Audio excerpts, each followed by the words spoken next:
Good afternoon and welcome to Bull Market Stock Show. This is your host, Dan Upson, and we're doing actually a bit today. The economic news and actually how I actually deal with this whole thing about the breaking news and then also the economic news. Now, there's a difference between the economic news and then you have the breaking news. Like, you have to have your strategy actually in order for you to actually to capitalize on these trades, because if you get it wrong, it can be quite a beating. If you get it right, then definitely you are in with actually a good chance. Now, the thing is, there's a difference between your economic news and your breaking news. The breaking news is what comes out of Russia or what comes out of Iran that actually happening where the oil prices are going down. That is all to do with Iran. And then you have the story of the Russian border, which this morning there were some guns that were flying, some gunshots that were flying this morning on the east side of Ukraine on the border. And that actually pushed up the gold price, and the gold is actually was closing in at 1900 now, and it actually looks like it can go further down. I actually expected gold to be far more, but it's actually in line now with all this crazy news that goes on. But the strategy is very important for you to actually to know how to trade in this uncertain times. Now, it's a very challenging time, especially when you get your breaking news that can come up at any given time and just mess up your trades, because you all have your support and the resistance lines and your moving averages and everything up. But then some news comes through, which is the breaking news, and then your trade is gone. On the other side, your economic news, that is maybe okay. Your economic news, it's set times. For example, there was job claims that came out the United States that was at 3:30. You have set times when it gets to economic news, so that makes it a bit much easier for you to actually to trade on. But now with this, obviously there were breaking news before. There's always some breaking news, but this is actually much different than the other years, where now you have literally a war basically that's brewing actually on the border of Ukraine and Russia. Now, also there was another story of the bank run that looked like a heavy possible story of a bank run in Canada, and it looks like the media is actually downplaying that whole story because it looked like it can get a bit out of hand in Canada as people are actually withdrawing their money actually now, because obviously there were stories that Justin Trudeau was talking about freezing people's account, those who actually support the truckers convoy. Now, just to actually to go through a few things that I actually normally explain. Now, this is what I do with my students. The first thing that I actually tell my students is to get your strategy right. But before you get your strategy right, you need to know actually about your safe havens and then also your commodity currencies. Now, your safe havens, yeah, as I've explained it, this is the notes that I use actually for my students, and then also I send them the notes. So it increased in time of a crisis, for example, in the recession, war, depression, stock market crash, deflation, and political turmoil. Safe haven currencies as the US dollar, Japanese yen, and basically your Swiss franc. Your commodity currencies on the other side are based on countries that are blessed with natural commodities and use it for economic growth. So that is now your Canada, Australia, New Zealand. You can also put the rand in there.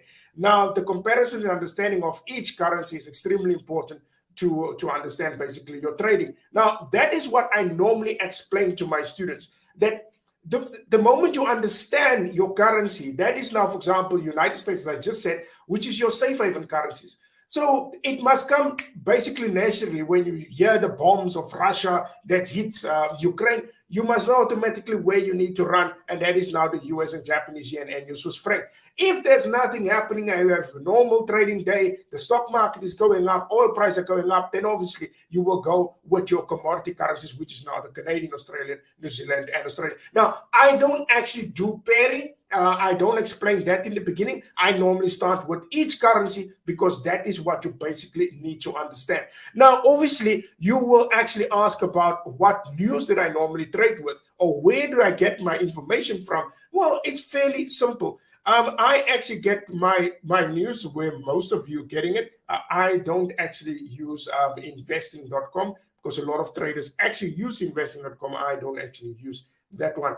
I actually normally will use Trading Economics because this is where you have the bulk of the information that you will get. You will get more information out, like a housing starts here, the European courses on Russian tensions, factory activity. All of those things you actually will get here from all countries, basically. That is what you will get from Trading Economics. Now, for me to read basically heavy news, which is actually fairly good, is actually Forex Factory. And then Forex Factory normally will go into detail, and that is now to explain what is actually happening in Ukraine, and what is actually happening basically this morning, where they actually fire some shots to each other there. So that is actually where I get my news from. Now, from there, I will get my news. Now, obviously, I know that what safe havens do and what commodity currencies do. That is what I know. And as I explained in the previously, in the podcast now, that I explained actually what do you do when basically stuff is happening and then you need to run to a certain currency, so that you know. Now, the other thing is when you get the news, but very importantly, you get the news from Ukraine or Russia, for example, but then also you need to confirm with the market to see if there's a reaction to that news. Once you see your safe havens goes up, then you know precisely that the people are taking this matter of Russia and Ukraine seriously. If they don't, if it's a bluff, then obviously these safe havens will not go up. Your Australian, New Zealand, your commodity currencies, those currencies will basically go up. So you need to confirm with the market, do they believe it or not? Because the last time CNN was also talking some stuff that on Wednesday, Ukraine will get invaded, or Ukraine Prime Minister said they will get an invasion. Nothing basically happened. I thought that news was good, but then I realized, oh my gosh, it's CNN. So that is where I actually leave the news alone, because obviously people will not take that news seriously. So it's very important for you.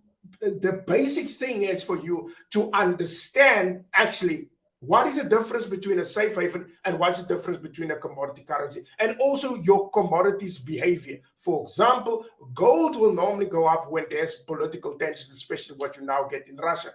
Once you know those things, then it's easy for you to select your trade so that you can become profitable. But other than that, if you don't know that basic concepts, it can become very, very difficult for you trading, because you will not know what the hell to do when actually, like this morning, the bullets were flying and a lot of people were asking me what trade did they need to take.